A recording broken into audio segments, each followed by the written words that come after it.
I always forget how long that intro is. 20-second intro. You get to the end of it, and it's like live, snack on, and it just sits there for a while. So, what is up, everybody? It's been 2 weeks. I am stoked to be back. Me and Steve were just talking. I feel like I haven't seen him in forever. Been traveling around, and he was traveling around, but I'm excited to be doing a live tonight, hanging out with all y'all. So, howdy, Brown Fog. Gives me an excuse to snack. Chris, how you doing? What's up, Chris? Paul Mills, Mr. Bills. Joe Isabella. Oh, the fart master himself, Mattis Farkshin. How you doing? See how good I got some Joe Isabella glow goodness. Get this charged up here.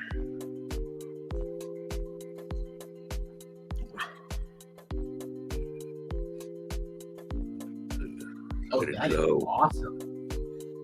It's like a candy corn. That's bright. Yeah, it is candy corn. I put it on my Nautilus. Yeah, lots of awesome glow from Joe. I also got this bad boy. What's up, Neil McKinsey? How you doing? Hey, what's up, Neil? Gotta love some glow. Gotta love the glow. I took this to Spokane with me. Did you? I did. The first week I took it to Spokane and I took it into the office. Oh, that's cool. Matches my it matches my your Ripley. Yeah. Yeah. Yeah, that's pretty sweet. Yeah, Shout I out took it Joe. to Spokane with me just to tell everybody, like, oh yeah, no. A buddy of mine made this for me, and they're like, he made it? They're like, how? And I go, I'm assuming it was something sharp and a piece of wood. Just kind of carved it down. I was like, I don't know. I didn't ask him how he made it. But he made it for me. And then they were like, what's work-life balance? And I was like, oh, you will find out. Because they don't know. And so I was like, all right, cool. So I was pretty excited. But I walked around with it for a day. I took it up there because I was going to do like the riverfront walk, just walk through the park. Yeah. But then I also took my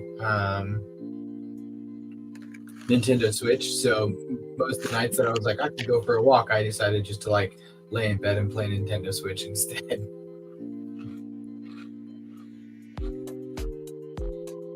Yeah, we are playing D&D, and I got in trouble because I was slamming this down, and Ashley's like, whatever you're doing, stop. I can hear it upstairs. So I can't slam it on the ground anymore.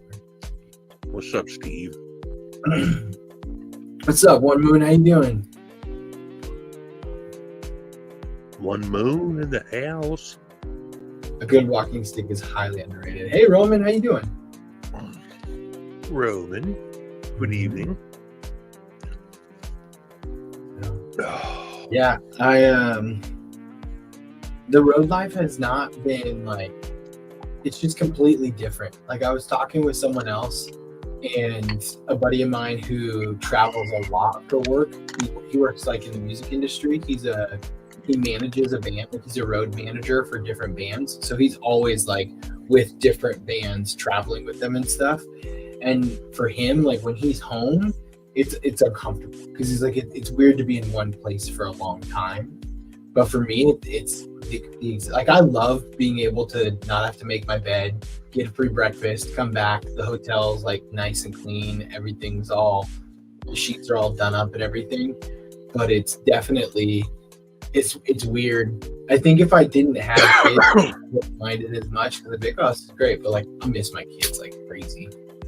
Yeah, that's the big part. And the novelty of it wears off after a couple of days. And then you're just living out of a suitcase. Mm-hmm. And yeah, for me, what's up, the homesickness sets in really quickly. Mm-hmm. And it's nice with, FaceTime and whatnot these days. It makes it a little bit easier, but it's never the same. And people are like, oh, it must be awesome to, be able to travel for work. And It is, but it's a different animal. Yeah. I was pretty stoked. Ashley was also very happy. I got the text message from you last week that, hey, how you doing? Another road can be rough. It just made me feel good. I was like, someone else, especially because you travel a lot for work, you know what it's like to go through it. And so, Yeah. that loneliness, that like homesickness definitely sets in. And I just like and like I got back to my hotel. I was technically off the clock, but I was like, I could still do this work right now. I'm just doing it to distract myself from everything. It's like, if I just sit here, I'm going to be sad and I'm going to eat too much food and then I'm just going to sleep too much or so. So I was like, I'm just going to work like crazy. So I'll get back to my hotel room, and I'm a pen and paper kind of person. So I went into that first week. I just told Ashley, I was like, I'm going to go buy a bunch of notepads and pens and stuff and just make lists and write reports by hand, and did all that and stuff. So, but it was good for me. It was good to get stuff going. So, but then, though, there's so much cool stuff there. Like exploring a lot of the little areas, and that first week I didn't know what to do for food because, like, in a hotel you got a small little fridge, and I didn't really have like anywhere to make food. So luckily, someone else was like, "Hey, pay a little extra for your hotel." My company's doing the hotel for me, and they were like, pay a little extra to get like a little kitchenette in your hotel room, especially if you're going to be there for a week, because then you can like actually not eat Taco Bell every meal, or like so you actually feel better about yourself. And so I did that last week, and it was a little better and stuff. So I gotta say though, the first day back from being on the road is always awesome when you get to finally see your family. Like, I'm sure Ezra running and seeing you, and like those are awesome. And like I love coming home. I mean, Stacy and Zoe are used to it now, but like Ella, my dog, seems like she's never seen me before, and I get to like greet her all over again, and that's always one of my favorites. That will take up a few minutes. Yeah, I saw that too. I'm just gonna ignore it.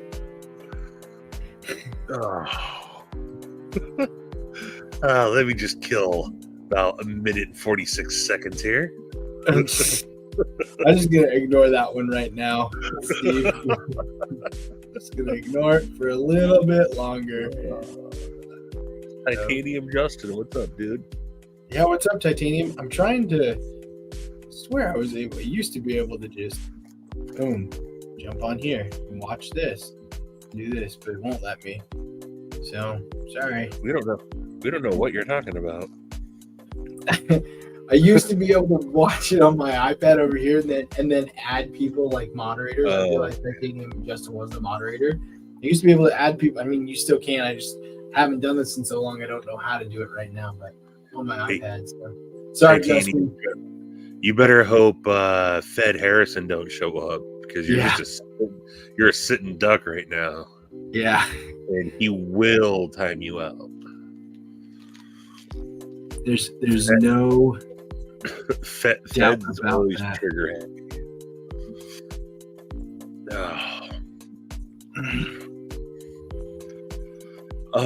You talked about the riverfront, or like the river walk. That's nice. Yeah. Last time I was there, or last time I did it. Now I've lost considerable weight. The little park that's got like the big radio flyer wagon. I got stuck in the slide.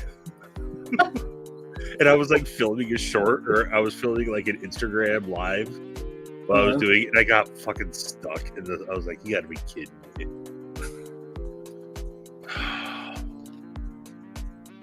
Blast off? Said timeout in 10.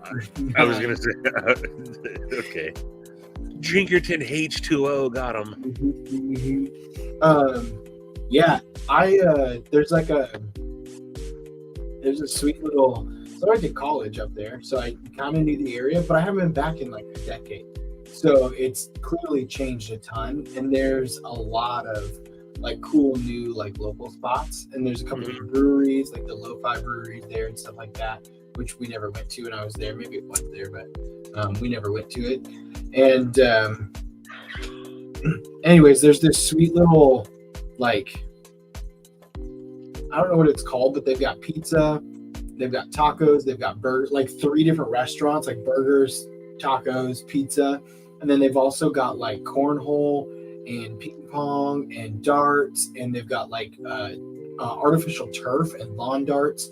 And it's this like giant, it's a bunch of like garage roll-up doors, but then you walk inside and it's got to be like 100 yards by like 20 yards. And it's just this giant long, there's on either end there's a restaurant, and then right in the middle there's a restaurant, and then a bunch of seating throughout, and all these like cool community games and stuff like that. It's a sweet little place. And they've got like, what is that place?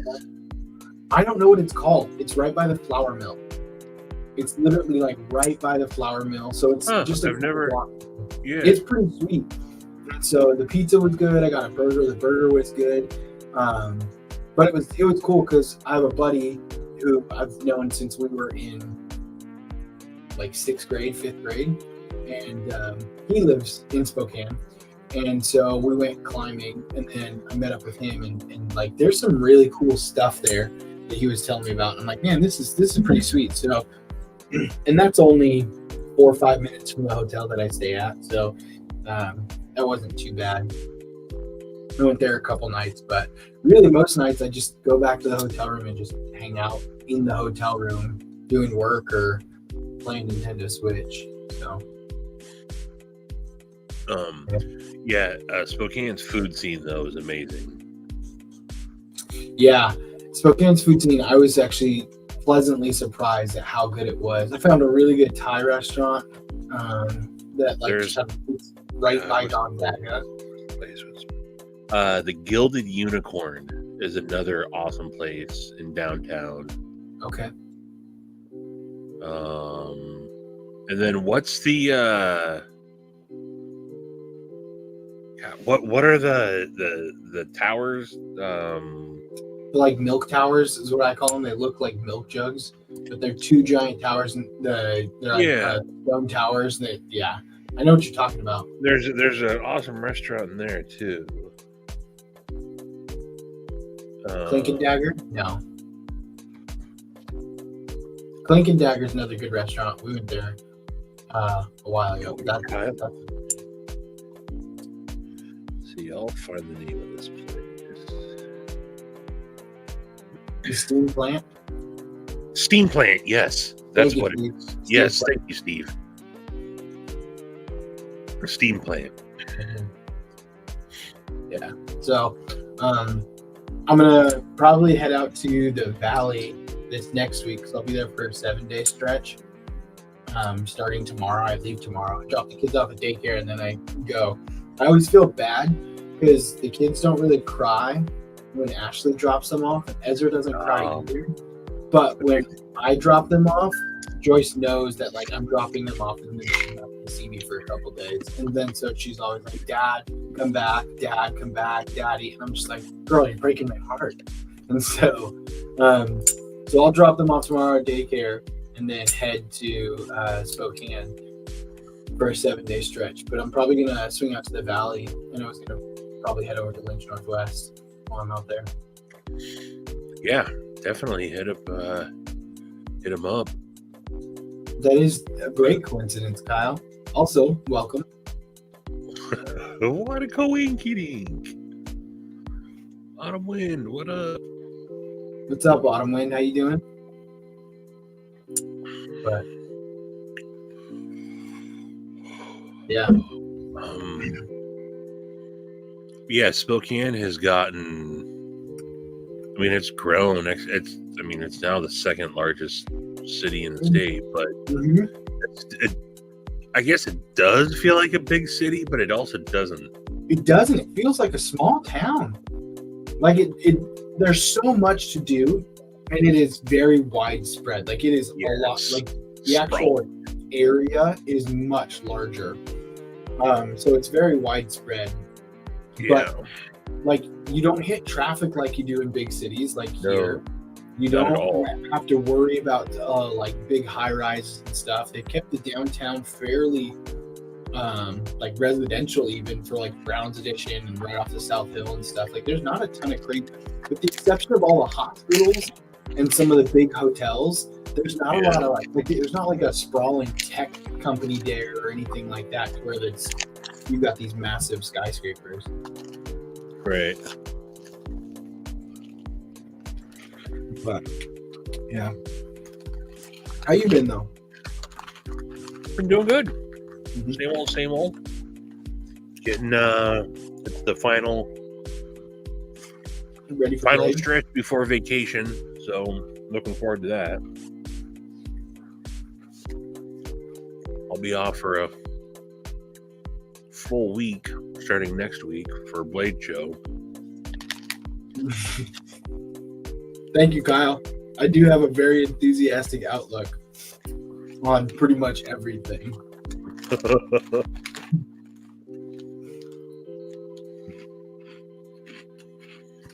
I was really bummed that I couldn't go to Blade Show, but for those of you who are in the chat, I'm not going to Blade Show, but I don't know if I've announced it, but we've told all of our friends and close family and stuff, but me and my wife are having another kid, so I am not going to be going to Blade Show this year, unfortunately, because I'm going to stick around with my wife and hanging out with all the time away that I've got for work right now.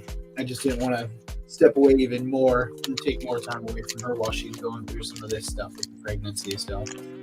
But we're really excited for our third kid. So, yeah. Very understandable. Mm-hmm. I think I'm going to name this third kid Blade Show. Third kid will be, or the third kid will be named Salt Lake City. Or I'll name this third kid Maddie, but it won't be after Maddie. Don't do that. Be a coincidence. I'll name the third kid Maddie, like with D's. D's. Don't do it. He's nuts.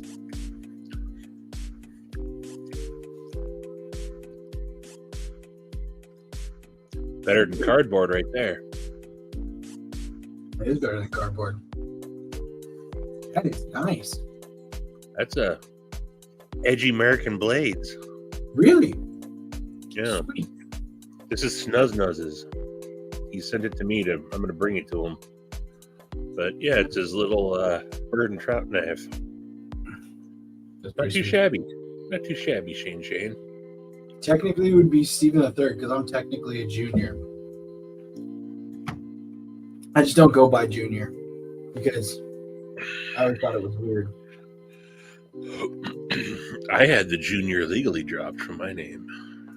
I wanted to, but then you got to pay money and do all this other stuff. So, like, none of my IDs say junior, but my passport doesn't say junior. My driver's license doesn't say junior, but my social security card still says junior. So, like, when we bought our house, I had to have my social security card, and then I had to have my passport, and then I had to have my birth certificate as well to prove that like I was that Stephen Jr. And then I had to sign everything with Junior, and I was like, I've literally never wrote this in my life. And so,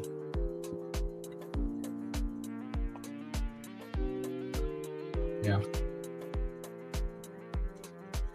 I'm going to go refill my beverage real quick. I will be right Yeah. back. Yeah. Oh, I'll leave. I'll show you all I'll this. leave. Well, I'll show you when Stevie gets back.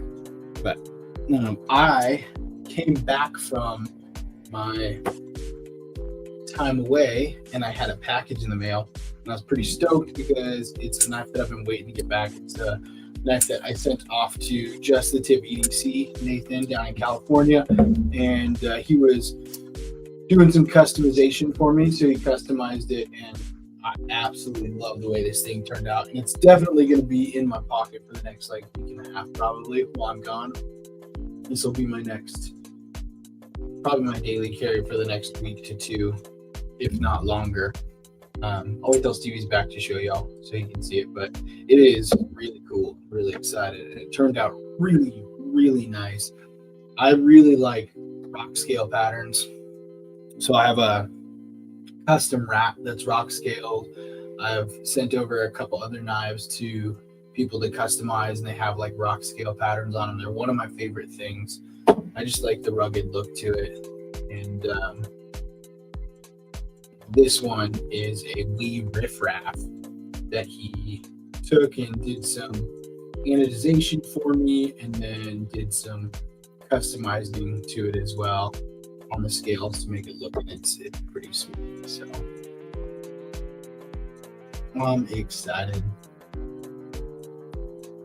Let's see. Take wife and kids to be along. Are you going to play the show? Nope. Mr. H2O. First three. I'm the fourth, but you've yet to make the first three. All right, cool. Don't have the funds for airplane ticket. West Ag cash I want to take. That's how I feel sometimes. I want to go to Blade Show, but I know if I do, I'm going to spend money that I don't have. And so I probably shouldn't go either. Oh, Stevie's back. But, all right, now Stevie's back. We can stop the dumb small talk, and I can show you the knife that I was really excited about. So here is the knife that I was waiting to get back from Nathan, and it turned out so good. So he anodized this to match the weed, I'm pretty sure, and then he anodized the back, and he anodized the clip side too. But then he did like rock scales on the spine as well. Nice. And, it turned out really good. I was really excited. Oh, and I don't know if you can see it, but he did like a polish to the ridges. Oh yeah, nice. On the blade. And then kind of toned down the satin on the blade too, which was really nice. So it's got a little bit of like a tumble finish, and then he polished the ridges on it. It turned out so good. And I opened it up this morning, used it, and I went, and first thing I did was like, because I know he likes to sharpen as well, so I went and grabbed a piece of paper, and it like butter cut through it. It was so nice. I was very impressed with how he sharpened and how sharp he got it. I think nobody could sharpen anything better. No? Yeah. I don't think anybody could sharpen anything better. And I've had sharpenings from other people. I don't think anybody ever could sharpen anything better. There's nobody who knows anything about sharpening more than this, how sharp this is. So it was definitely amazing. Kyle just put his fist through his screen where you're at.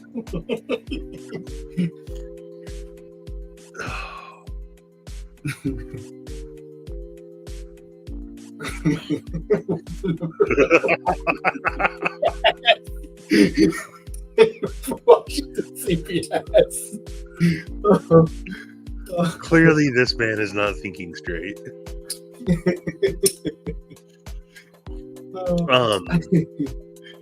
But no, that work looks really good, man. Yeah, I really liked the color choice that he did too. I like blue, and then it's like that. It's like a bronzish gold. Turned out really well. Even like rock scaled around the pivot. Around the pivot, yeah. Yeah, that's awesome, man. Good sides. For him. Yeah, so it turned out really, really well. Yeah. Oh, I just realized I don't have my light on overhead. It's all dark. Bye-bye. See Maddie do this all the time, and it usually works for him. Oh, there we go. Boom. That's why I just had to get a new webcam, because my old Anchor that I had for 4 years was finally kept blurring. My camera that I use for like recording stuff supposed to work as a webcam too, and every time I plug it in, it'll work for like 20 30 minutes, and then Put on my it hoodie. shuts itself off. Put on my hoodie. It's cold out, Demonock. What's up, Demonock? How you doing? I know you guys don't know what cold is, but Yeah, it's it's chilly here. yeah. We're back to the gray. Oh, is that Kyle's Todd? It looks glitchy on my end. Can you post it again? One more time, just to be safe. Kyle Punch Hug's back. There you go. Thank you, Todd. It's Kyle's TS Prof affiliate link for you guys. There you go. Yeah. If anybody wants something from TS Prof, I don't know if you saw this or not, but the knife, I haven't been this stoked on a knife for a while, and that is if the logo will come through there. That is the Dead Sober Design Gideon. This is Cole's knife. This is Cole's design. Is that the concept one? Tenable. Tenable? Yeah, Tenable. Is that like active now? No, this is just a prototype. Okay. So That is there's good. a couple of changes that he's looking to make with some lock bar access, and then we were talking about it. See if he can't get them to seat the blade a little bit differently and extend it a little bit, because he's right when he says, as is, it really makes the blade to handle ratio look off. Mhm. But if it's sitting, if it was just like a 1/4 inch longer, you know, it's all about the aesthetics there. I was gonna say when you get it to where it sits flush like that, it just looks so much better than you Yeah. do on even like this. Like it just cut back a little too soon on that CJRB, right? Just a little too soon, and it just doesn't look the best. But Marky too. Oh, yeah, I am super stoked for Cole Broke Ass Knives, which, by the way, he's sleeping right now, or else he'd come on. I ended up staying on and talking to him after Maddie's live ended for about a half hour or so. Mhm. He had been up all through the night and didn't think he was going to be able to make it, but yeah, man. Broke Ass Knives, Dead Sober Design. This is all the funkiness. But I was showing it off on Maddie's live. This blade shape has become one of my favorite blade shapes, man. I like absolutely, that. I like love that the hole. It's like a really big, nice, easy access through. Mhm. Yeah, Demonock. It's definitely the elongated swooping handle like that, but it's surprisingly really this is really comfortable. I'm actually like that handle reminds me kind of like the chili pepper. Yep. And I really like the chili pepper. So I would imagine That's that. that's the Swags button lock, right? Yeah. Mr. Lancelot Leather. Nathan. It'll be there, Demonock. Nathan, just the tip Here you EDC. Sharpens, really good sharpening. Leather craft is for toddlers.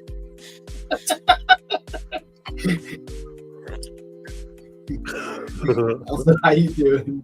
Lancelot. Joe, how you doing? Yeah, Leather craft Demonock. is I'm bringing this with me to Blade to show off to everybody at Blade and pass it off to. Did you all see what you did there? I'm bringing this off to Blade to show off. Blade show off to everyone. Yeah, very good. Very good. I've gotten pretty good at my perception. I can tell when people are lying now. Like just by looking at them, I can tell when they're lying. I can also tell when they're standing. Oh, Andy's back, folks. Making up for some lost time. Making up for some lost time for sure. I got my haircut the other day, and I just went full into it. And this team doesn't know me at all. And they're like, "Oh, did you get your haircut?" And I was like, "Yeah, I actually got all of them covered. Thanks for noticing."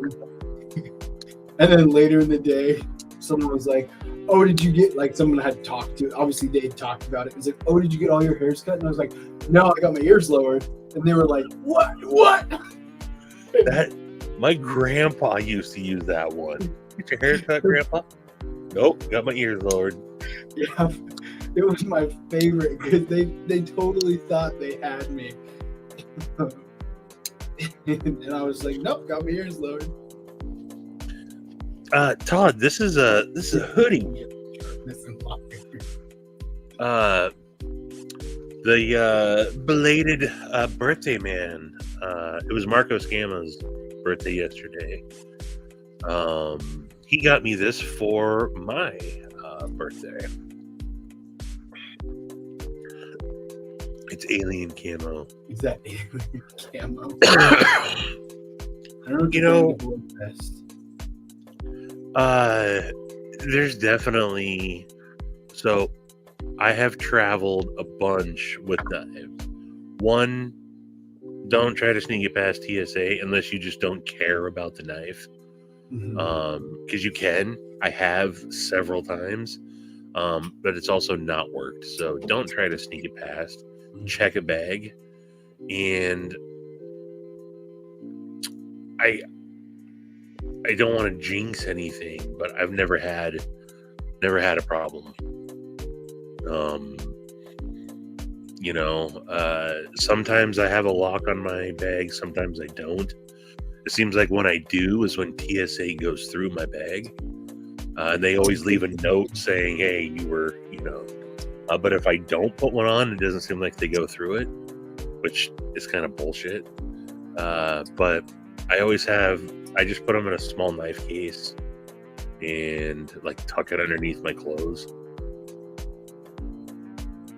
I have the Orion like 4 knife. Yeah, that's typically that's what I'll be bringing to Blade Show. I'll bring. That's what I would do. Like, I have that, and then I have a small TSA lock that I put on the zippers to the Orion case, and then I just leave my carry-on like normal, because exactly what Stevie said. Anytime there's a lock on the outside, I feel like they'd go through it. They're like, "Oh, this one's locked up. We should probably check it to see what it is."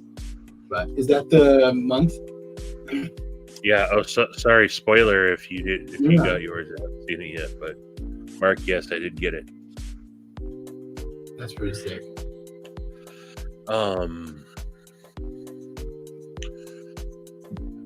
You could always mail it with insurance. There's always that, but yeah.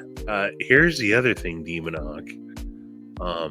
And I know you're going to a knife show and you want to show off some of the stuff that you have, people that you're going to be meeting up with, but you're going to be surrounded by knives. There's going to be no lack of knives, and you're probably going to be buying something while you're there, I assume. So it's not like you won't have a knife. Don't feel like you have to bring everything. Also, if you're bringing something, unless it's a like sprint run limited, couple years old, that you love and it's your favorite knife you want to show people, it's probably there at the show somewhere. Yeah, like it's probably there at the show somewhere, either with one of the dealers or one of the like secondhand. Like, there's a ton of small tables of guys who are just selling their collection, and they've got 400 knives, and they've got everything from the last like everything popular from the last 6 years. Yeah. And they're just a table out with them, so you could probably find it there. Like, "Oh, hey, I have that. That's right here." So that's what I learned my first time was, oh, hey, I probably didn't need to bring a ton of stuff, because I brought, I think, like 12 knives the first time, and I just kept them in my backpack. And then I realized when I got home, like, I didn't pull out like 6 of them. Like, they just sat in my backpack the whole time. Well, when I went to Blade Atlanta the first time, I was traveling by car, and so I just brought I brought like one of my Apaches with me. Everyone since then I bring my my 4-pouch Orion case, and that's it.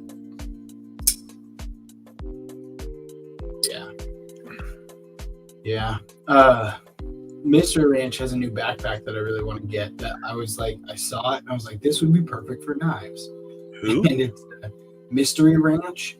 Oh yeah. They make packs, and I think it's called the Apache 24, or the Ruck Apache, or Ruck something 24. It's a 24-liter pack, but everything all the like pockets are like quick draw zippers with magnets as well. So you can quick draw it open and then just let go, and it will magnet itself shut, so it doesn't stay open. Then if you want to, you can secure it down. But it has really good organization to it. And I was like, dang, I really like that backpack a lot. Nice. I have too many backpacks. I also got bear spray for you, if you didn't get to yet. I have not. I do need. Oh, okay. We had some donated, and I was like, I don't have any right now, and I know somebody else who could use this, so I was like, I'll take it.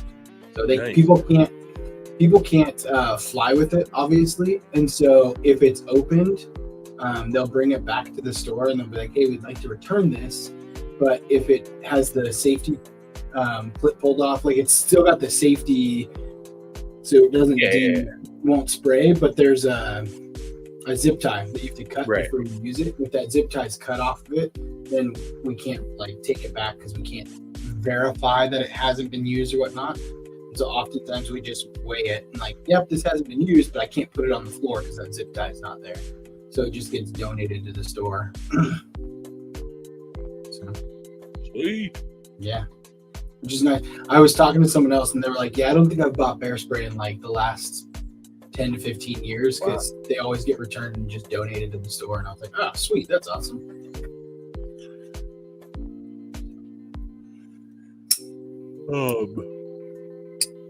Yeah. Oh, jeez. Yawning all of a sudden. Yeah. It just comes on fast. Are you going down early to see Maddie and then staying late as well? I'm flying in. I get in at 4:17 on Wednesday, and then I leave at 1 o'clock Monday. Okay. So Maddie was going to be coming in Thursday morning, but he said now, since they have Wednesday off, he's probably going to leave early on Wednesday, make the drive and show up Wednesday night. Nuz gets in Wednesday, Sharif gets in Wednesday, and I think Steve Clare will be there Wednesday afternoon now too. So. Nice. He said, he was like, if you get a bug and you want to fly out there just for like Friday or Saturday, you got a place to stay. And I was like, thank you. Like, it's at this point what it would be, but I don't think that's going to happen, unfortunately. So. Demon up Thursday, nice. Next yeah, we'll definitely. You got to come chill. We got Steve got a pretty sweet house. About I think it's like 25-30 minutes from the Salt Palace. I'm more so just like bummed that I'm gonna miss that because the house looks thick. Yeah, it's got a theater. Yeah, it's got a movie theater in it and a billiards room. So Maddie was asking today, like, what do you want to do while we're there? I was like, take advantage of that sweet house and just chill. Mm-hmm. Get some groceries and just chill out of the house. Unfortunately, none, Kyle. Yeah, so you just gotta do all your own cleaning and cooking and stuff, and starting fires and other things because wives can start fires too. They can break out of gender norms and build sheds in the backyard. Can they though? Change the timing belt on the old Chevy. Their best non-troll. Hell yeah, Demon Hawk. All 7 maids, I mean wives, sister wives. There's a new show someone at work was telling me about. It's like a sister wives drama show on Hulu, I think. But it's like it's like the opposite. It's like one lady with multiple husbands.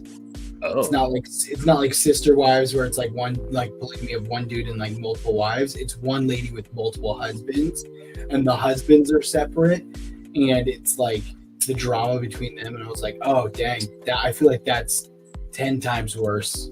I feel like that's going to be a lot worse than the other way around. And so I haven't watched any of it, but they were talking to me about it, and I was like, I don't know if I would want to watch that, but I never thought about. There's got to be polygamous women, right? there's got to be something the other way, yeah, somewhere in the world. This chair's getting squeaky. Ezra took my chair, so I've got like a folding chair, and I couldn't find it. And I'm pretty sure it broke or something. And I was like, "Where did you put my chair?" So that kid is getting so. What's up, sharp guy? Had 3 wives. Strongest do not recommend. That kid's getting so clever now, like in how he does things and everything. He's like setting you up, like he's setting me up to get played. I'm like, you're thinking things through before you do it now, and it's really cool. Like I'm proud and frustrated at the same time. Where it's like, I am so happy that you're doing this because 1, it makes me happy to be your dad, but 2, you don't do this to me. Right. So, yeah, it's been crazy. Yeah, that's Congrats, wild, you know? Demon Hawk. When you That told is awesome. Congrats. Stacy and Demon Hawk are an awesome couple. Yeah. But when he said when I had met up with them, they said 33 years. I was like, wow, that's rare these days. That's awesome. That's incredibly rare. It's awesome too.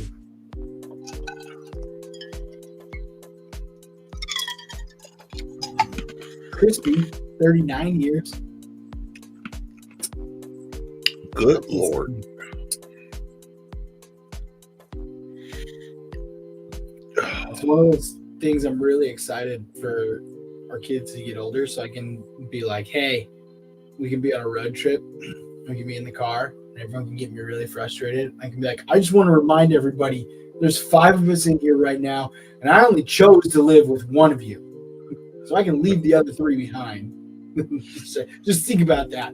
I choose you. You just came into this world. I saw that in the movie. And I thought,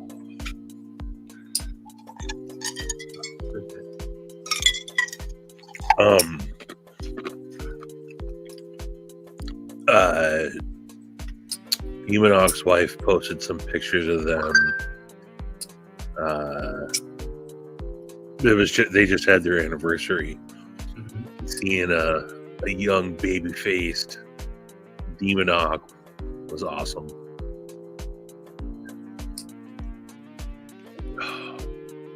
I was technically married for 35 years.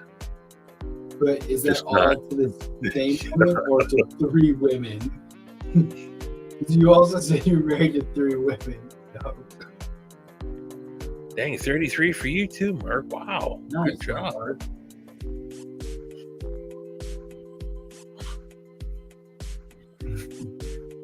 It's all her. I'm a POS. And then Kyle. Because he dodges bullets. I think. Our POS. Why do they call him Boris the Bullets Dodger? Because he dodges bullets. Bullets. Snatch is a really good movie. I haven't watched that in a while. That's Snatch, right? Snatch, yeah. Yeah, I haven't watched that one in a while.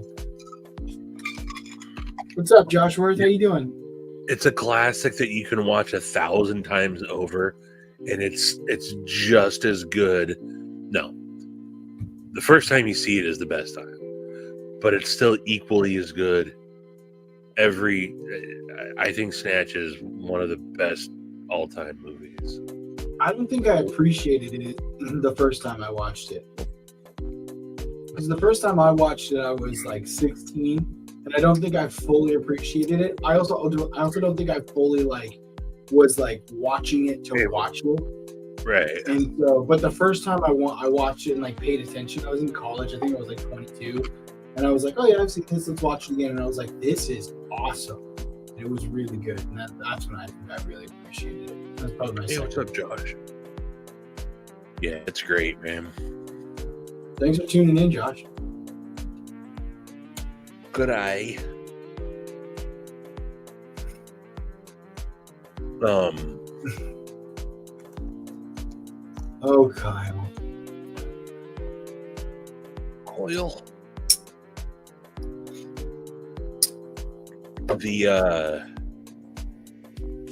There's a new movie, or was it a TV show? Someone was telling me that Guy Ritchie just did. I was just thinking about that. But yeah, Guy Ritchie's I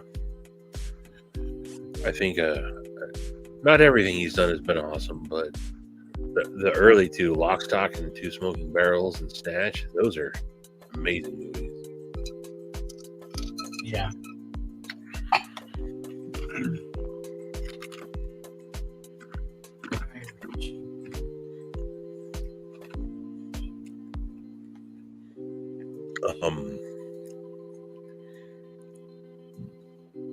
The fuck was I just gonna say? Oh, The Covenant. That one was pretty good. I didn't realize that was Guy Ritchie. That was last year. I didn't realize that was Guy Ritchie. I really like that one. That's a war movie.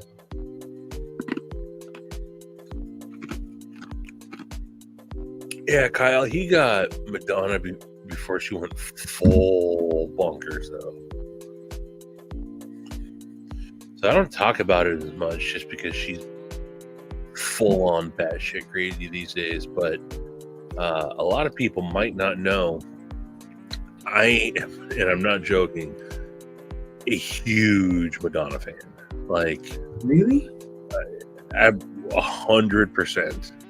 It's just over the last, I'd say, really 10 years, she's just gone full Illuminati, crazy, insane, and I can't get down with it. But previous to that, yes, Madonna all day.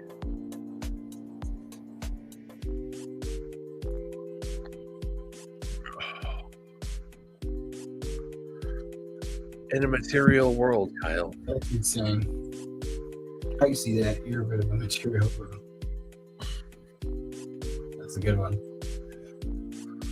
Do you think the Illuminati's real? I don't know. I think that Hollywood's just filled with freaking weirdos. I feel like there's probably people who think that what they do is the Illuminati because of their status and their wealth, and they're like, oh, we run this, and it's really them playing their own perception of hey, we're gonna put these things in place, but really the outside world is you may be affecting things, but you have no reason to affect things because these people aren't coming after you. I don't think it's what was the Angels and Demons when there was the Illuminati, and they were going against each other and oh no, the Illuminati's real. And people I don't think that is the case, but I guarantee there's secret societies. I know there's secret societies. Oh, for sure.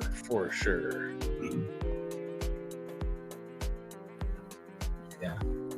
I used to really get into stuff like that, and I would read all those books and try and figure things out and read all the the top secret classified revealed of what all this stuff was, and thought it was the coolest stuff ever. And then the more I got into it, the more I realized how many of these like leaders or people over time are incredibly just paranoid and like insecure individuals with like the world around them. And it's like, man, this is someone who is so insecure or so paranoid about other things around them, they do not see reality in front of them. Like they're so unself-aware. Like they don't have the emotional intelligence to see people around them for who they are, because everyone is a threat. And that's where it's kind of sad. I appreciate the idea of a man in a glow-in-the-dark alien shirt talking about weirdos. This is weird. Come on. This is very demure. This is very demure. I don't even know if I'm using that word right. I didn't know that was a thing for a while. People were like, this is demure. And I was like, what are you all doing? I'm not that in touch with social media.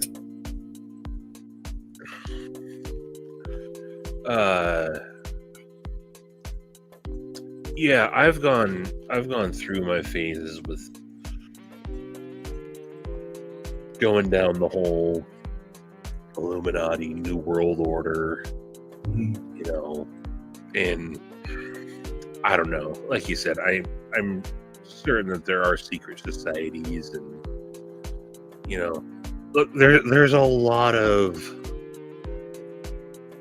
I don't know how to make sense of it type stuff. Like, but there is a lot of odd stuff that's going on. Like when you start like looking at the Rothschilds and, you know, all the, you know, crazy conspiracies behind, you know, all the elite families and but I don't know. It's casual day glow. Yes, Joe.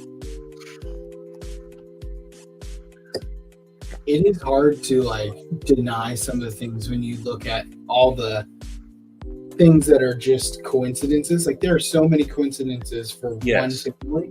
Like all of these things just happen to happen. Like that. How is that? Like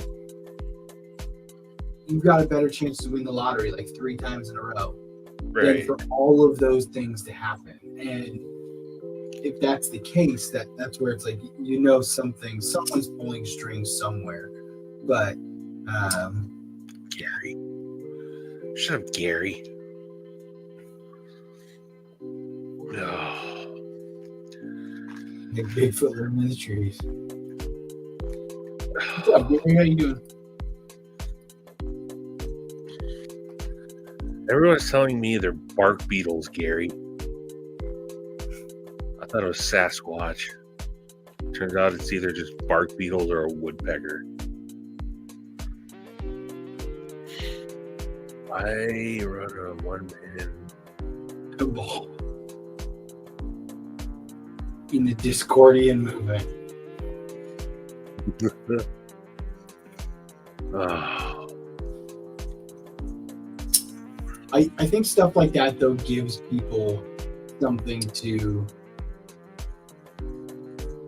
like. It's in itself, it's an entertainment for people to like, and kind of a hope, I guess, for some people. Like, man, I could be a part of this. I could see this. I could affect change. I could do this. And even whether it's real or not, it gives that perception of something bigger than themselves to lean into. Yeah. That's what I said, Jesse. I'd rather focus on the supernatural.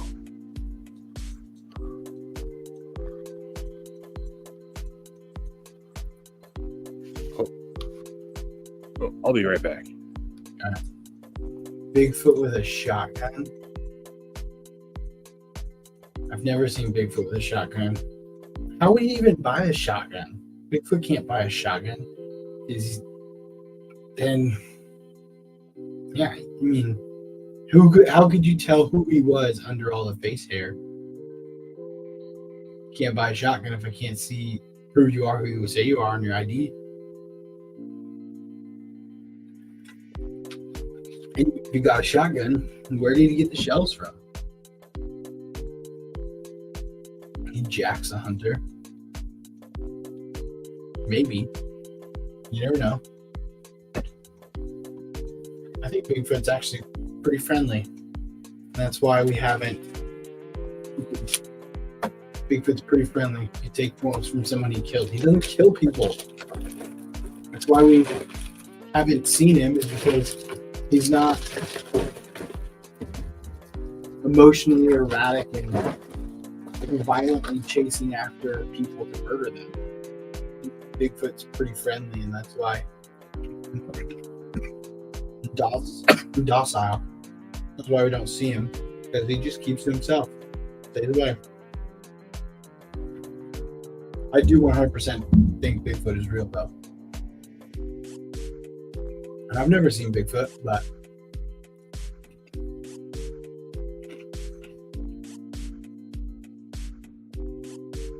Bigfoot has not killed. Bigfoot has not killed. Bears have killed. Bigfoot has not killed.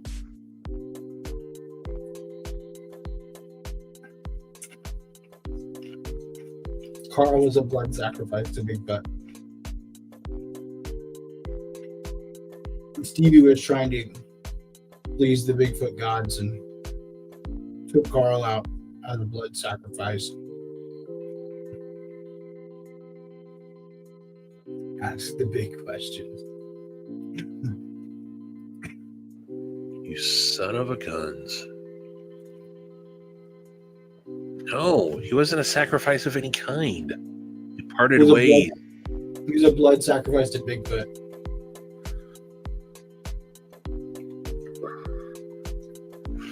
Celebrity death match. I mean, first off, that's kind of dumbing down the word celebrity. Just Maddie tussling with Bigfoot. Probably like Maddie's cousin.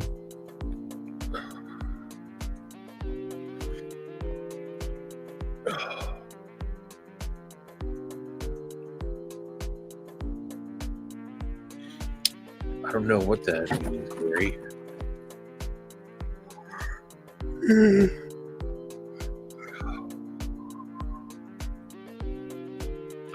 Look, Paul, I don't know what a lot of national forests are like, or like around here. You could easily disappear and never be found in the vastness of just the Mount Baker Snoqualmie National Forest, which isn't even part of the North Cascades. But like, it's thick out there, man. And there's,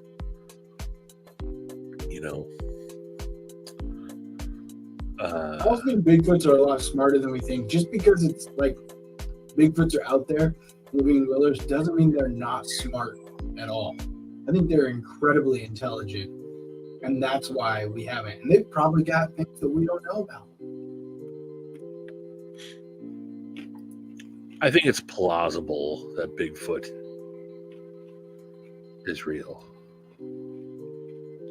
What I don't believe in, though, are like the Bigfoot hunters. Like, I think that those people are. Yeah, Jesse knows what's up. You'd easily disappear in the forest. I mean, like, easily.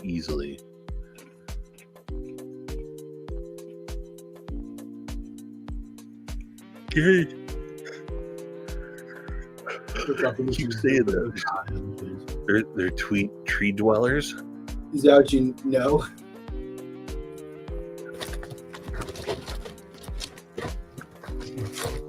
Gary's gonna go like the San Diego Zoo and be like, "Look, there's Bigfoot swinging around up there." Gary, those are birds. The big bird.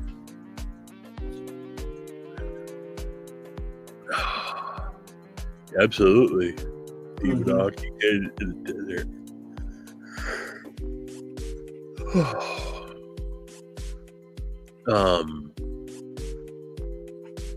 I took a drive on Monday up the mountain loop and just pulled off on one of the side spots a little before you get to the Big Four Ice Caves, which apparently is closed right now. I saw one of the reader boards that it's closed. But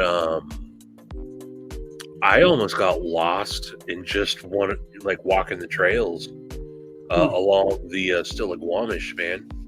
It gets, before you know it, you're in the middle of freaking nowhere, it seems like. And I knew the road couldn't have been that far away, but I was like, oh, I veered off the path. Like, I don't actually know where I am right now.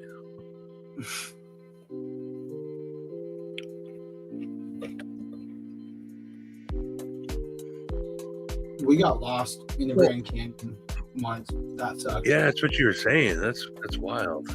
We had what was supposed to be an 8-mile hike, and we were going down to our base camp. And you get to a point where the map showed one fork. There were actually 2 forks. And at the first fork, you were supposed to stay left. And at the second fork, you went right. And the fork that was on the map was the second fork. Joe. So at the first fork, we went right when you were supposed to stay left. And our 7-8 mile hike ended up turning into a 16-mile hike that then we got drowned out. And we ended up catching it because the first fork, you coming down, you do some switchbacks, come down, hit the trail, and then you go right, and then it starts taking you up. And as you're going up, you can see the other trail going the opposite direction. But then you get up high enough, and you can see the camp. And you're like, oh crap, that's where we should be.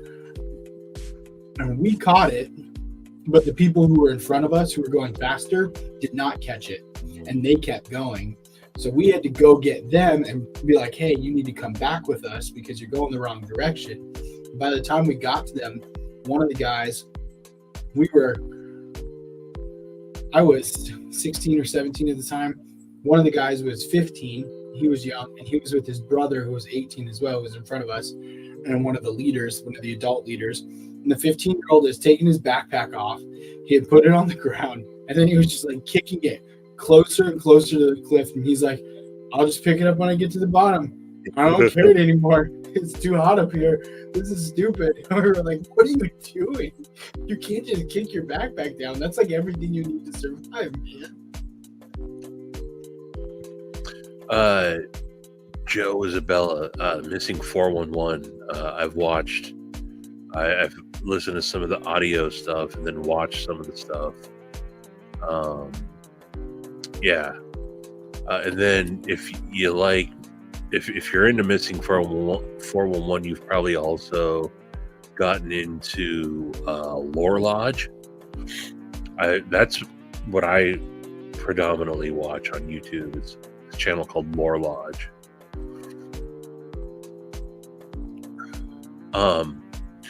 What's crazy though is North Cascades National Park.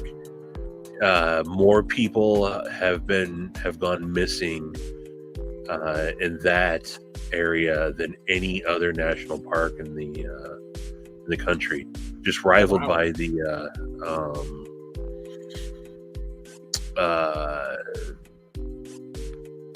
Appalachian area. Oh. But Joe, Lore Lodge is awesome. I absolutely love Lore Lodge.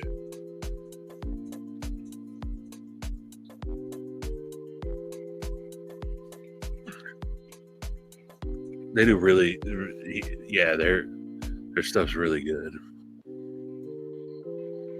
I don't know, Ouchie. Hey, what's up, Ouchie? How you doing?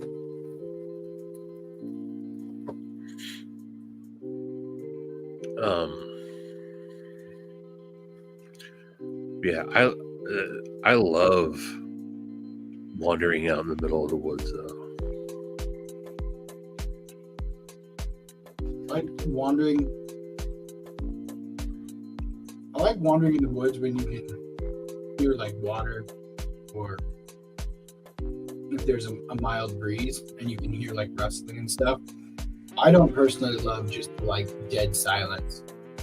Like, No, that's one thing. It gets eerie. Yeah.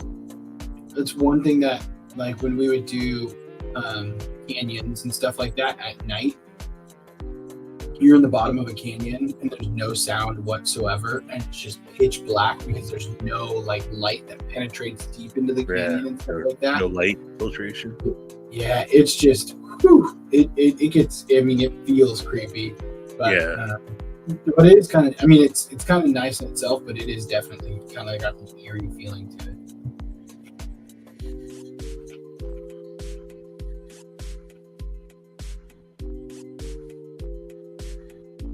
Knock on wood, Joe. Yeah. Knock on wood.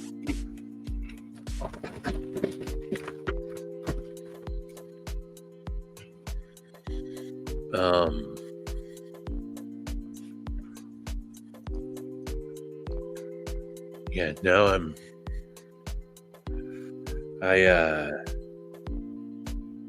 I went out to where was it? The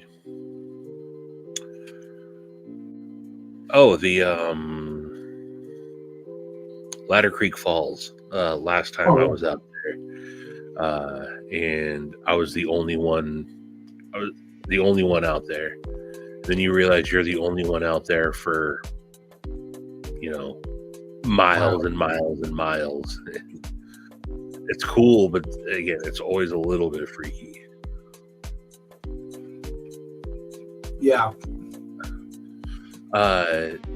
Absolutely, Todd. That's what in one of the videos that one of my ramblings that I did out there one time. I had been out there all alone, and then I did see some people start coming across the suspension bridge, but it's pitch black, and I had my light out, and right as I'm walking down one of the little trails is when the sprinkler system came on. And I literally, it freaked me out, and I jumped and yelled and screamed like a little girl. Down in the Southwest, when we were down there, we would do all of our hiking. We would do a lot of night hiking. And even in the trips that we'd make to like the Grand Canyon and stuff, when we would go in like August and stuff, we'd do night hiking because it was so hot during the day that you just throw a headlamp on and you'd hike at night. But all you hear are your footsteps. And like the people in front of you and people behind you. There's a group of like 4 or 5 of us, and we're just hiking. And it's at night, and you don't want to make a lot of noise, so you're not really talking either. So you're just walking, and you just hear like your footsteps as you're going, and like the water around you. And it is very, very like unnerving. Like there were times where you'd be walking and you'd hear like rocks falling, and it's just natural decay or erosion happening periodically. But it makes you like, wait, what's up there? Who's following me? What's going on? Like your mind just jumps to things that they don't during the day. Of course. Crazy. Of course. Hey, Palmer, that graphic just started resurfacing. It's been going around for a while. I don't know that that's actually like an accurate thing.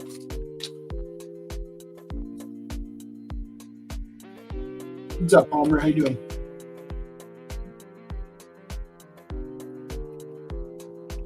It is past your bedtime. I don't feel like I want to do this. I don't feel like I want to do this at all. Like, part of me really wants to, and the part of me is like, that's probably a bad idea. We went to Strawberry Lake, me and a buddy. Went to Strawberry Lake in Oregon a couple of years ago. And we hiked to the top of Strawberry Lake, and then we set up our camp. And we decided that we were going to just like hammock tent. We were just going to hammock tent because it was beautiful, it was nice, it was warm. And so we set up a tent during the day, and we put like our stuff in it. So if it rained on us, we could jump in it. We were sleeping in hammocks. And then in the middle of the night, we started hearing like things rustling around us. And there were some skunks and raccoons like walking around our campsite. And I didn't want to get out of bed because I was terrified. Because I was like, I don't know what's down there. And in the morning, we realized it was skunks and raccoons that were like walking, either skunks or raccoons that were walking around because someone else said they saw skunks and someone said they saw raccoons. So, but I was like, I'm terrified. It was like 2 or 3 in the morning. I was like, I have to pee, but I'm just gonna, if I have to, I would just roll over and pee out my hammock. I'm not getting out of this hammock because I don't know what's down there. So I don't know if I would like to see what's walking around at 2 or 3 in the morning.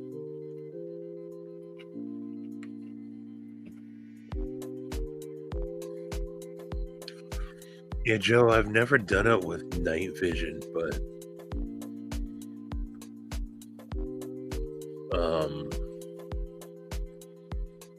yeah, being out in the middle of nowhere and having nothing but moonlight and just, man, being able to just look up at the sky when you have no light infiltration, you know, when it's just natural light, and you just realize, like, oh wow, like this is bonkers. When you can look up and there's no like light pollution at all, any sort of thing, and you just see the amount of stars that are in the sky that we normally can't see because of all the light that we have around us, it is insane. And yeah, you look up and you're like, that looks like a picture from NASA. It's insane. It's cool. Right. Like, you don't see all the colors, but like there's some really, really cool stuff. So.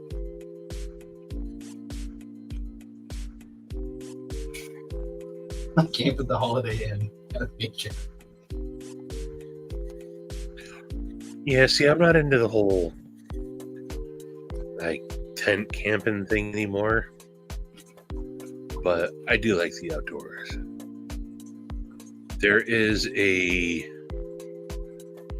out towards Heather Lake, there is a cabin that you can rent, and I think it's like a 10-mile hike to get out there, and you can only bring in what you backpack. But once you get out there, like, it's a full-on, like, they have all the amenities. Like, they have propane out there, and they have they do have electricity with the generator and whatnot.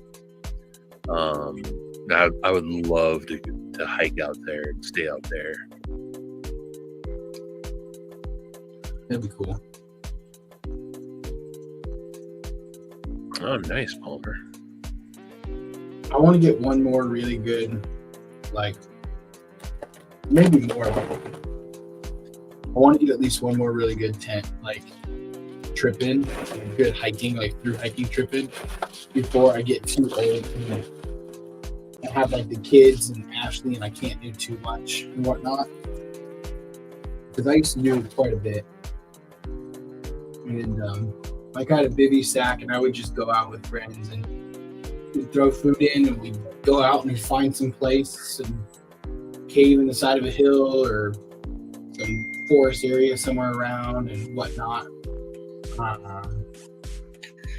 Yeah, One Moon, that the fire lookout tower Airbnb would be awesome. It's booked through 2026. What? Yeah.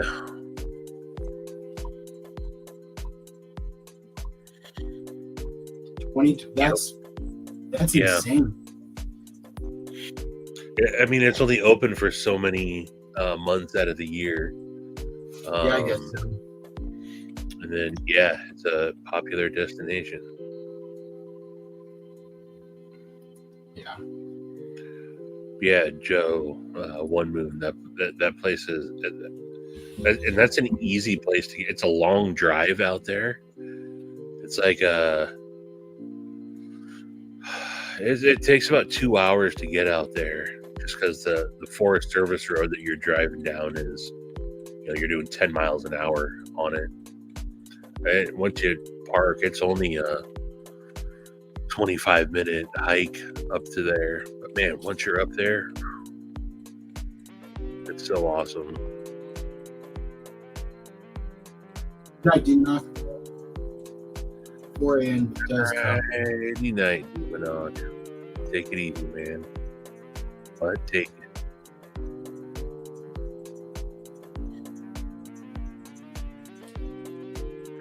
One thing that I don't think I'll ever 100%. Like I know people who like chase mountains, like mountaintops, and they're like, hey, I want to be 15,000, 17,000, 20,000 feet. Yeah, I'm good. I did Mount Adams, and when I was younger with my dad, and then we attempted Rainier, and we didn't summit or anything. But I was like, I didn't really love it. I'm gonna be honest. It got really cold. It got really hard. It was different. Like it was beautiful when you got up there, but like I would rather enjoy my time in the wilderness than just like walk around just to say like, oh, I did this type thing. Up, guys. What is up? Oh, hey, what's up, dude? Good to see you guys again. Yeah. Dude, you were showing off that weed, dude. That's pretty impressive, Nathan. I'm so glad you like it, man. It makes me happy that I can make something that actually puts a smile on somebody else's face. I really like this a lot. And so it turned out really epic. I sent my wife a picture, and she was like, hey, you got a package while you were gone. I was like, yeah, I know, I already opened it. It had the knife I was waiting for. It's super cool. Since you sent me that, I think that you sent me that little video. I sent it to Stevie after you sent it to me. I've been like waiting for it. Like I wasn't like trying to, like I knew you were going to send it soon after you sent me the video. But there were so many days where I was like, hey, have you sent it yet? Have you sent it? And I didn't text you because not because I wanted the knives back. I could care less about the knives. This one I was really excited to get. And I'm stoked. Yeah. It turned out so good. It's been a pretty wild last couple weeks. I actually switched jobs.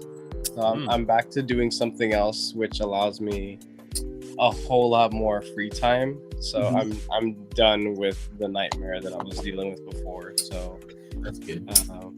So I have a whole lot more time for sharpening and doing what makes me happy, what makes other people happy. And so I'm gonna start doing more, offering more stuff like that. Just so if anybody needs sharpening, or if you guys have stuff in your collection that maybe you don't have time to touch up, let me know. Thanks. What is up, Brant? How you doing? Stop it, Gary. Hey, I'm gonna go get one more refill. Yeah, be right back. Yeah, man, I was really stoked with this. I was really happy the way it turned out. It's the exact like style that I like, and it turned out really well. The color scheme was awesome too. I don't know if you did it on purpose, but I'm assuming you did. But like the gold kind of matches the color of the Wii. Yes, that's exactly why I did it. Yeah, I was like, the accent like matches the color of the Wii, and it matches it like perfectly too. And so it turned out so well. I was like, dang, Wii does that, like that entry of the bronzes where it's very light.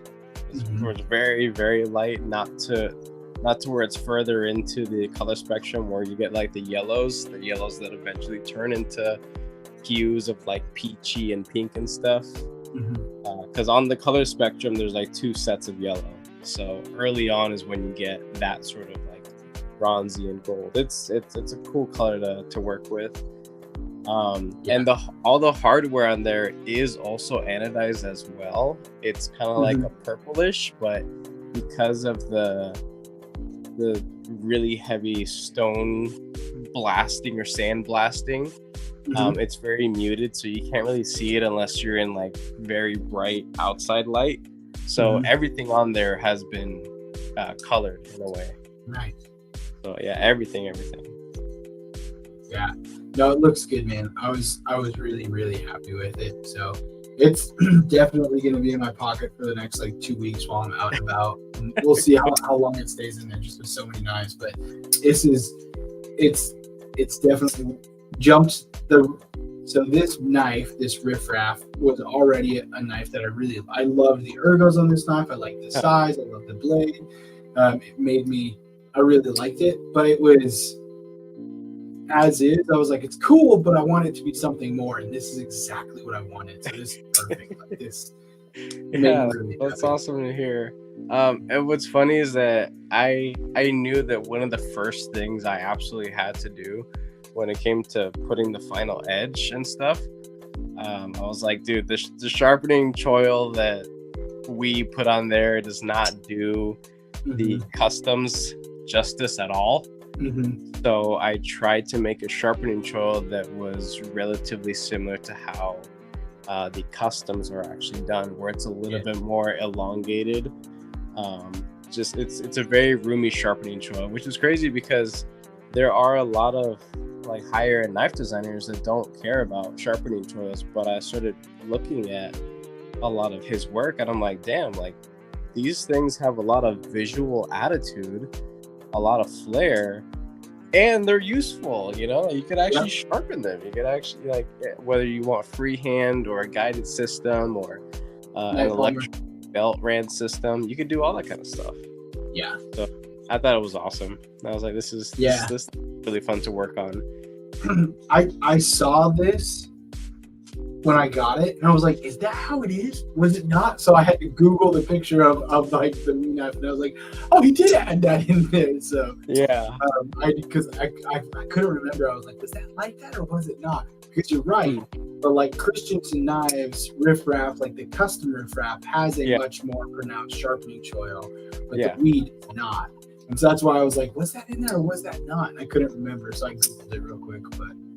Yeah, I mean, you did a really good job with this. I was pretty stoked about it for sure. So thank you, man. That makes me feel pretty good. Yeah, it's definitely one of my favorites, and so I really like it. I appreciate it a lot too. So yeah. I'm sorry it took forever. Like I said, it was like every other night I'd get like maybe an hour to do something, and then it was like I had to constantly keep cleaning my area because it's dusty in my garage, and if you try anodizing or anything and there's like debris, it's just you have to start all over again, and then resand, repolish.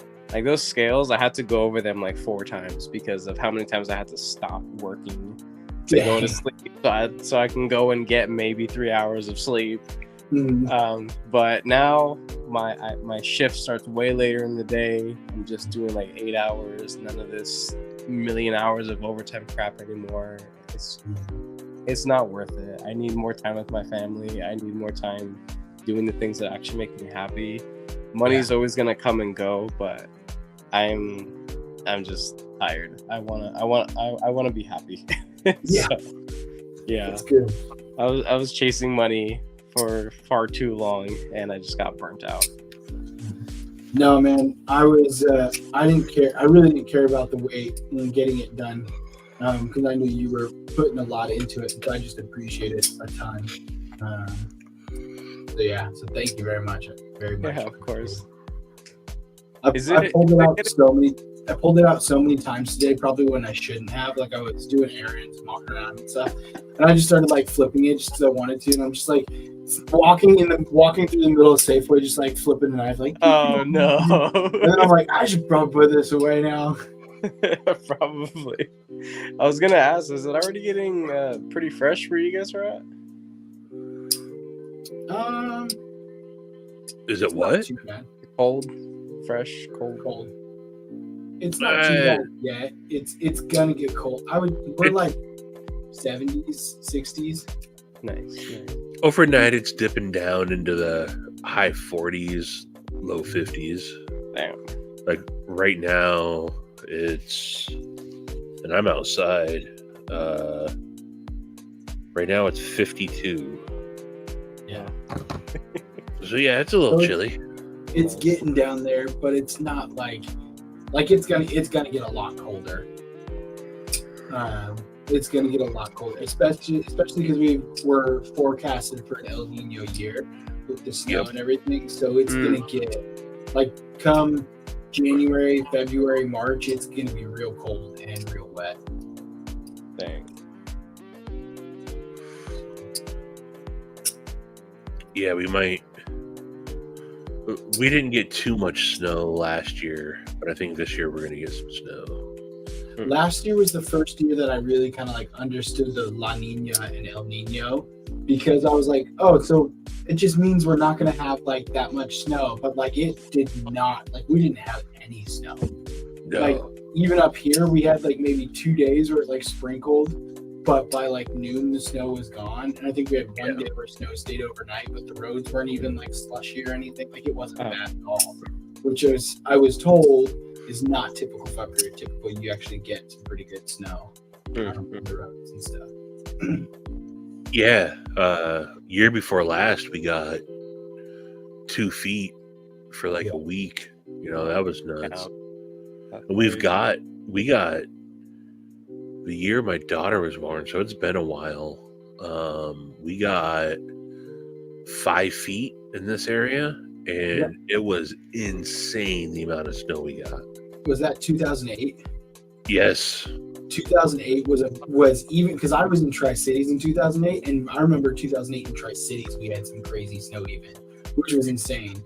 And that was like the last big snow that I remember living through, really, because then we've had ups and downs, but 2008 was a big year for snow. Yep. Which is crazy. 2008. I was living in Crown Ridge in Arlington at the very bottom of the hill, and it didn't matter until they came and plowed the roads. It just overnight just dumped, and we just hunkered down for 3 or 4 days.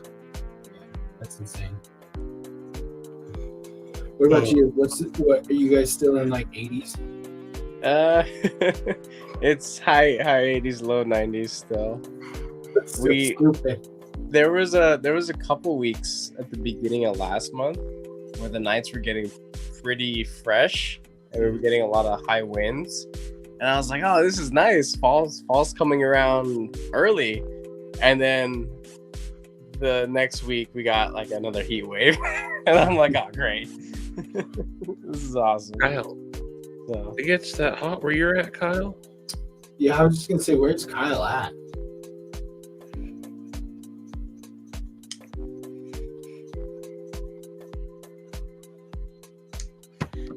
He's in Ohio, isn't he?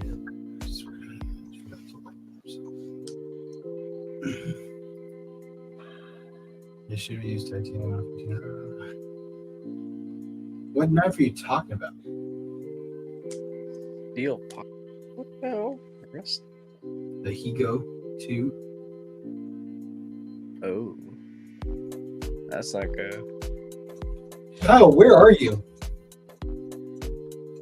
100 in the summer, -10 in the winter. What? That sucks. Where I grew up, we'd get 3 digits. We'd get close to 100 to 102 in the summer, but winters would drop to single digits, rarely negative. Not negative. Yeah, single digits, but rarely negative. Like, where are you? Ohio. Okay. Ohio.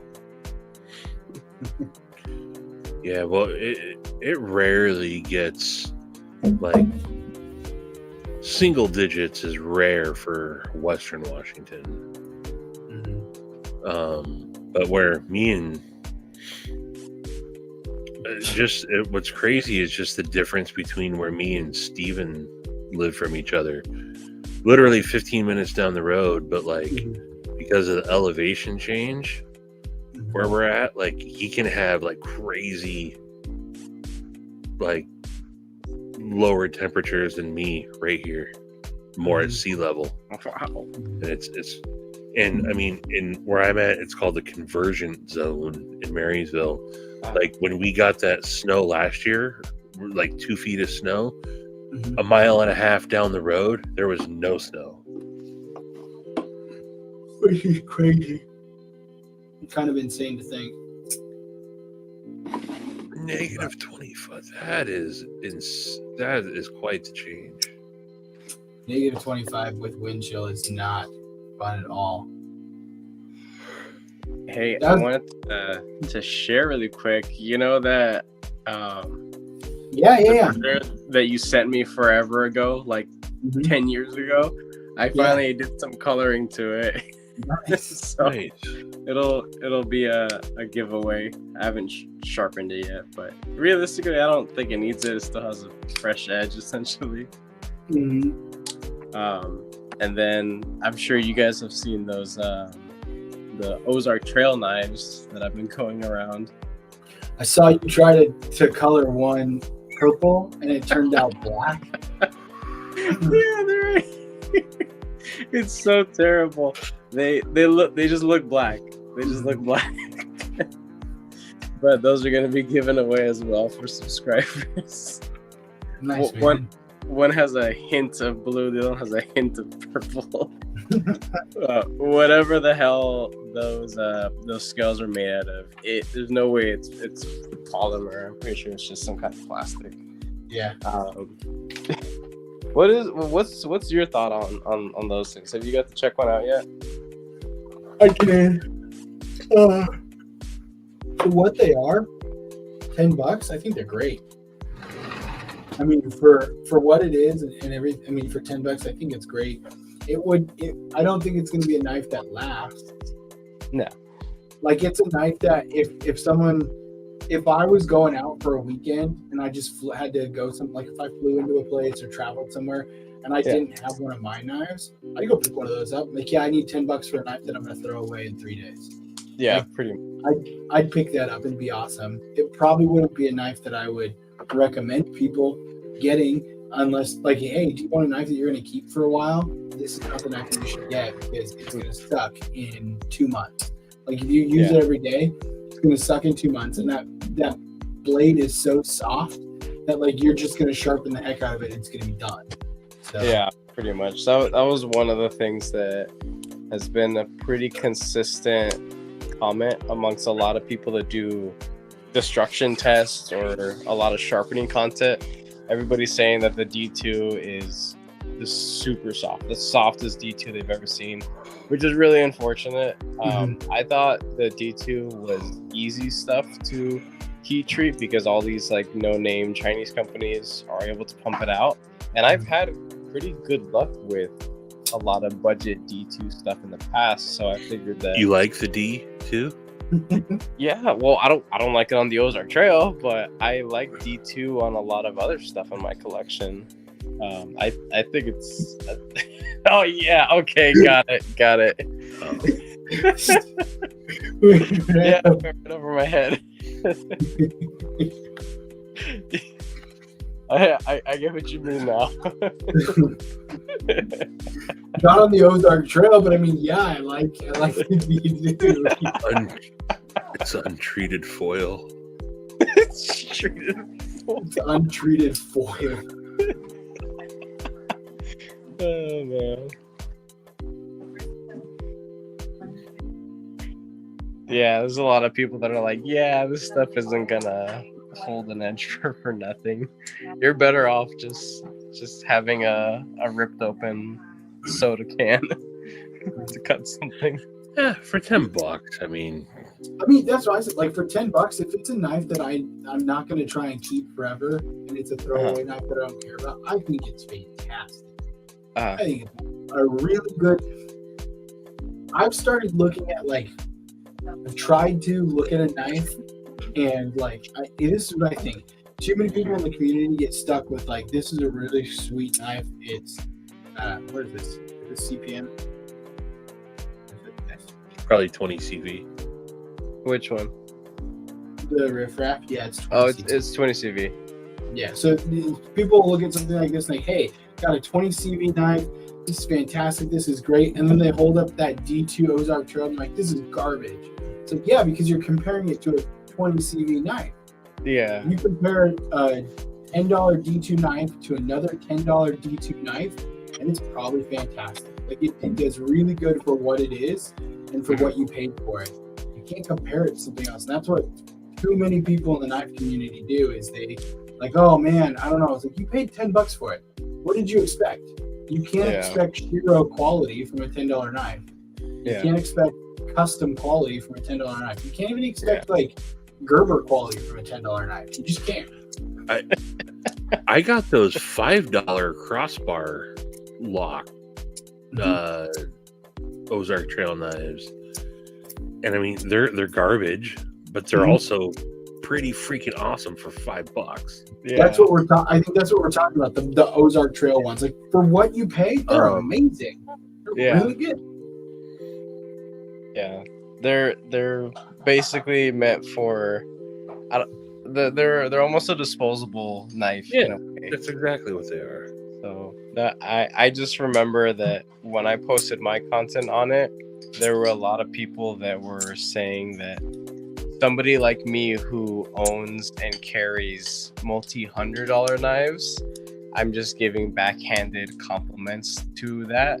And I was like, no, absolutely not. This has its place. And the thing is that when I was a kid, when I was really little and I got my first pocket knife, that Ozark Trail, if I was able to send that Ozark Trail back in time to when I was a little 10 kid, times better. blow everything out of the water, basically. So, and that means a lot, you know, it really does. So when you look at what's actually available nowadays, that thing has a place in the market, and while it is at the very doorway of, you know, utility, it's there. So I think it's actually cool. None of my compliments were backhanded at all. I think it's great. I bought 2 of them just to, you know, test them out. Not any hard use, but for the intention of seeing if I could actually color the scales and then just give them away. You know, somebody will use it, beat on it. If it gets trashed, whatever, you know. It was just for the experience. That's all it was. I have many, like, well, I shouldn't say many. I've got maybe 5, 6 knives in the collection that are between $5 to $25. So when people, like, I've had people call me out and to me like, "Oh, you're just shilling here. You're just doing this." Like, I'm not paid for any of this, man. Yeah, I'm no, I literally spend giving my you money on this stuff. opinion, and this knife is in my collection. Like, Yeah. I carry this knife. It's in my collection. I have knives like that sit in my car, so I always have a knife around. It's a knife that I'm not going to care if I lose, but I know it's going to be good if I need to use it, or if I, God forbid, left the house and forgot to put a knife in my pocket. I've got one of those cheap ones in the car that I never have to worry about, that I can grab and go to. And so, like, to me, it's like I actually use this knife. I actually have it. I actually carry it. Yeah. I have some of those cheap knives. Like, every one of my backpacks has a knife in it, and it's usually one of those cheap knives. Steve, you want to go to bed? You can go to bed, man. I really did just nod off, didn't I? Yeah. Listen, if you want to go to bed, go to bed. You don't have to hang out. I just remember going, I'm just going to close my eyes just for a split second. It's just Stevie's I was talking to you, Nathan, for doing something, and I saw you do this, and then just kind of like nod down, and then go like that again. I heard what you were saying, though. I heard you talk about your backpack knife. Yeah. I can't believe I just nodded off. The glare from your glasses. I was like, is his eyes closed? I'm pretty sure they're closed. Yeah, I hit a wall, man. Yeah, go ahead. Thanks for All coming right, on. absolutely. I'll be talking to you guys soon. All right. See you later. Have a good night. But yeah, man, like I don't get when people kind of throw shade and say like, "Oh, hey, like here's this." I was like, I actually use this knife. I actually enjoy this knife. It's a good knife for what it is. That's the caveat for what it is. If you paid $5, you paid $10 for the knife. If I paid $50 for this knife, yes, I would say it's trash. But considering I paid $5-10 for the knife, it's pretty good. Yeah, like I love all my knives the same. I have like this. I've been fidgeting with this a lot. This is the Pirate Light. I have 3 of these freaking things. I have the white one that I dyed the scales, and then I have the CGRB exclusive with the rose gold coated blade. Which, mind you, that rose gold coating, whatever the hell it is, it's freaking awesome, and I can't seem to get past it. I've been doing a lot of like cardboard destruction, and it holds up really well. So if that, means anything, there you go. But this is truly like one of my favorite freaking knives. It really has been. And the base one, it's $30. It's always $30 on Amazon. but I will use this and I love it just as much as my Chris Reeve that I bought not too long ago, or excuse me, just finished paying off not too long ago. You know, I'm a knife enthusiast. This is what we do. You know, we love everything, and at this size of a channel, we're buying all of our own stuff. So we're gonna make content on things that we want. I'm not gonna go and spend hundreds of dollars on all of like concepts, like weird stuff that they've been putting out that I know I'm not gonna like, because it's not gonna do anything. I'm just gonna look like a jackass. It's like, oh, this jackass bought a knife that he knew he wasn't gonna like just so he can go and talk crap about it. I'm not gonna put the effort to make content like that. I don't need that on my channel. I wanna, if I see something that's interesting enough, like a little no-name Chinese company off of Amazon, and I'm like, hey, I think I want to risk the between $20 and $45 that it costs. Let me see what it's made out of. Is it any good? Is it something that I could actually link and share to other people so that they can get more exposure, because I actually think it's built pretty well. And that's the fun part. It's almost like a little gamble. Like, you don't know what you're gonna get when you go exploring on different websites to buy different things of brands you've never heard of. So the whole discovery part of it, not knowing if you're gonna get something that's really good or something that's junk, that's kind of exciting.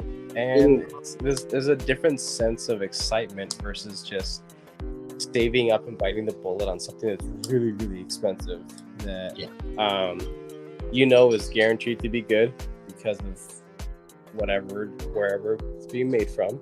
But it costs a certain amount for a reason.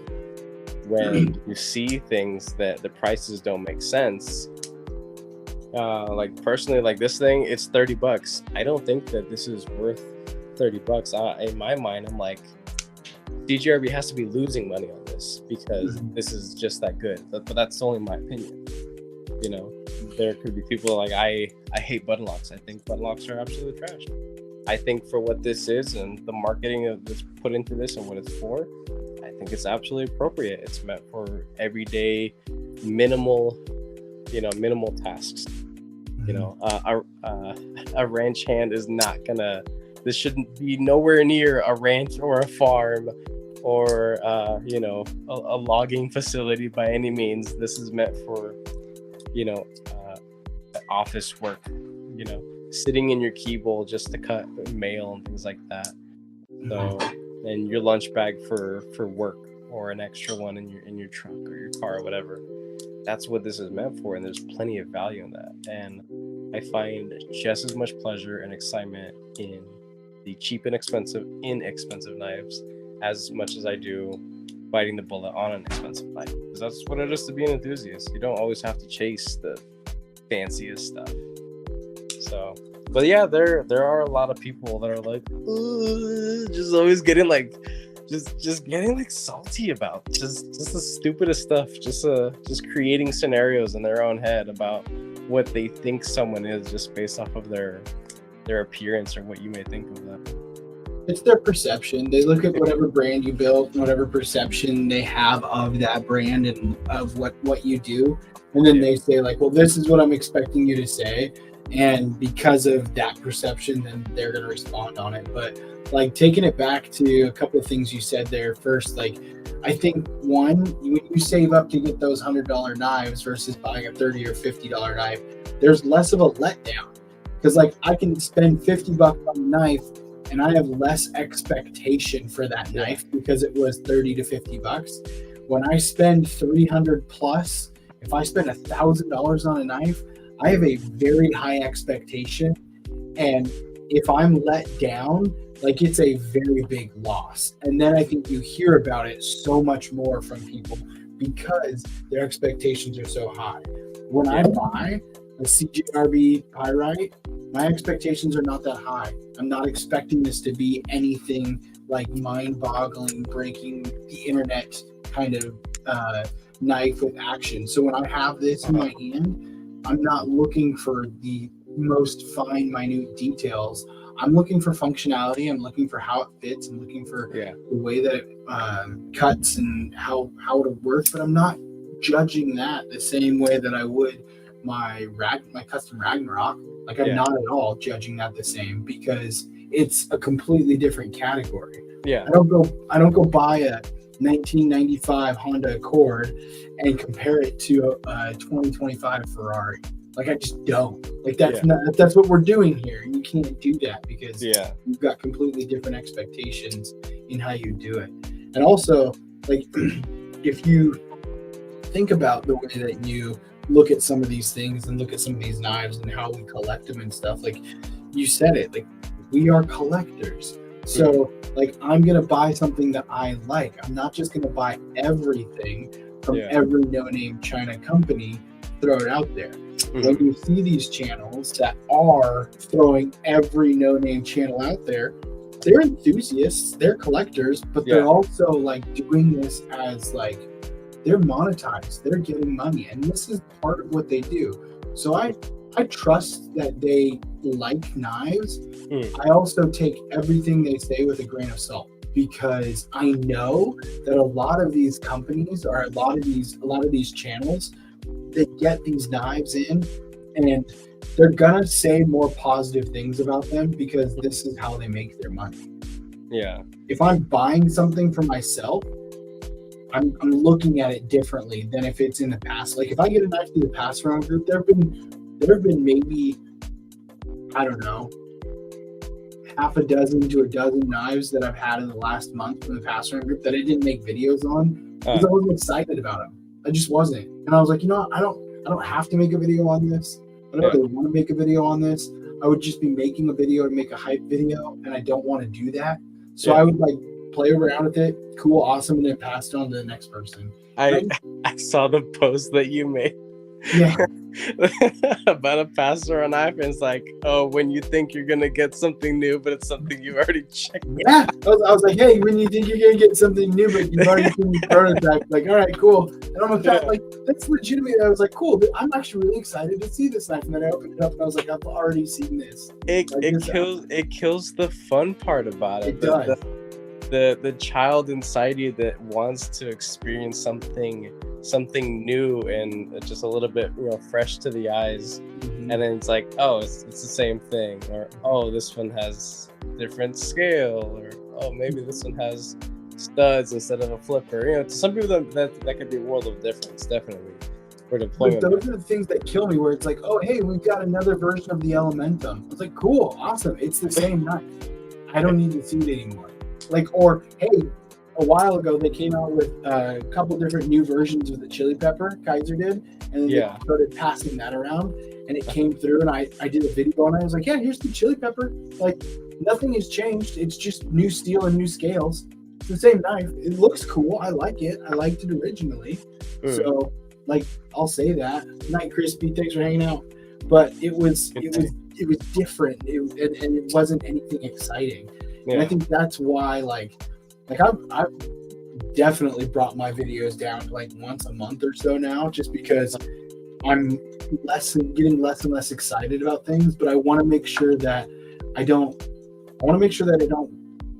push myself out of this hobby from getting so many things coming through. And so that's where I'm like trying to like pace yourself, basically. Limit myself and kind of put a governor on me, so I like bring it down a little bit. And like Kyle said at the beginning of this, he was like, I wish I had the enthusiasm for anything that Work Knife Balance has for like random stuff that he sees. And like I have a lot of enthusiasm about stuff, but I got to the point where like a knife would come in and it'd be like, oh, here's another knife. I guess I'll make a video. I guess I'll do this. I guess it just sucks. It's so apparent. You could smell the difference of energy in a video when it's high energy and it's actually coming from genuine passion. It's like, hey, I'm really excited about this little budget knife. It has this element, that element that I really like. I think for the price, it's worth it to me. If you guys agree, great. If you don't, this is where I stand. And you can tell. You can definitely tell nowadays with the small channels, with the big channels, when the type of energy being put into it, just how they sound, whether they sound kind of bored and burnt out or a little high energy, and they sound genuinely excited and more passionate about it. And it's not to say that I'm ungrateful or I'm bored with the hobby. Not at all. It's just I absolutely can see where you're coming from when it comes to getting kind of not getting that sort of stimulation when it comes to checking out something new at any price level. Yeah, that would be awesome, Josh Worth. I've only ever looked at one CKF, and it was at Blade Show last year. I was able to take a look at one there, and so there was one on the pass round that I was just so far on the list that I was like, it's going to take forever for it to get here, so I chose not to jump on it. But yeah, hit me up on Instagram if you want to, or you could reach out to me via here, or I think there's a email on my YouTube account that you can email me there as well. So yeah. That would be awesome. CKF has those two budget knives that they're putting out, but they're not super budget knife. They're still like, I think, over $100 and some change. But the budget for a lot of their stuff, so it's not too bad. Yeah. So they're like the high end of Civivi, basically. That's where they're coming in at, essentially, and they do have the same materials. I think they're working with like G10 micarta and Nitro V for their blade steel. Yeah. Or 14C, I think. I'm not sure which one it was, but it was something that made sense for the category, the price category. Speaking of no-name Chinese companies, I don't know if they're a Chinese company or not, but a company did reach out last week, Fintiso, and I've never heard of them before. And they were like, "Hey, would you like to take a look at one of our knives? Here's our collection." And I told them I'd like to. They said, "Choose one, and we'll send it to you." Like, this is absolutely free. You don't have to buy it. We're not going to send you anything. And I was like, "Sweet, yeah." And G-Ball has a bunch of stuff about Fintiso. Okay, I haven't seen any of their stuff before. I know you can buy them on Amazon, so I'll probably go look at some of his videos. But yeah, I'd never seen any of them before, and so I'll have to go look at some of G-Ball's stuff there. But yeah, they reached out and they said, "Hey, would you like to do this?" So they have one that reminds me of the Nightshade. They have a Cobra one, like a button lock Nightshade looking thing with the hole. Yeah, that's pretty good. Yeah, so I told them to send that one over. I was like, "Hey, send the Cobra over. That one looks pretty cool." It looks like a button lock Nightshade essentially. And there's a couple of them that look kind of like Kubi knives. They've got one, I think, Fintiso. It's called the Atlas. It looks kind of like a Kubi knife. So we'll see what this first one's like and everything. And so I'm pretty excited. Yeah, you can, when it comes to checking out new stuff. Line, 160. Fintiso, I think I saw one of their first models at the beginning of this year, and this is the CKF, the Echo line, the 160, and then their S35 steel. Oh, okay. S35, that price, not bad at all. That's actually really good for S35. Yeah, that's not bad. I have personally never checked anything from CKF, but from what I see, from what I hear, it's up there in quality. So I have yet to experience it myself. CKF makes some really cool stuff, and there's a couple CKFs that are on my grail list, but Fintiso is a little brand that came up not that long ago. I first saw one of their first models on Amazon probably at the beginning of this year, and I just didn't really pay attention to it. And months go by, and then I see G-Ball and a couple other smaller channels making content on it. I think Bees Blades might have some stuff possibly. Okay. They have a couple different models. I've got all throughout this year. Just been seeing all these little brands just pop up out of nowhere. It almost seems like they're all being made by the same people, though. Well, they've got six models that they dropped this year, and they're new. So they've got 6 models they dropped this year. Every model has at least 3 versions. A couple of them have 4 versions, and a couple of them have 5 versions of it. So, I mean, they've got a huge selection. But most of their stuff is around that $50 to $60 range. Yeah. I've seen one or two where they make like a premium version with S35 and like carbon fiber scales, and those are like $130 to $150 depending on which one it is and whatnot. So it's not too bad. One little brand that I don't think I've had anything from that I'm sure it's good. There just hasn't been anything that really made me pull the trigger. It was Trivisa knives. Trivisa, they've got some cool stuff, but I agree with you. I've seen some of the things and I'm like, I don't know if I don't. It goes back to what we were just talking about. I don't know if I'm excited about the knife. And if I'm not excited about the knife, I don't know. It looks like it's plenty good. And the prices make sense. But do I need to buy it just to give my 2 cents? Probably not. Yeah. It's one of those things where I'd be buying it to make a video rather than buying it to have it hit the collection. Yeah. And I'm trying to do less of that and just buy more to hit the collection, because then I'll be more excited about the knife. Yeah.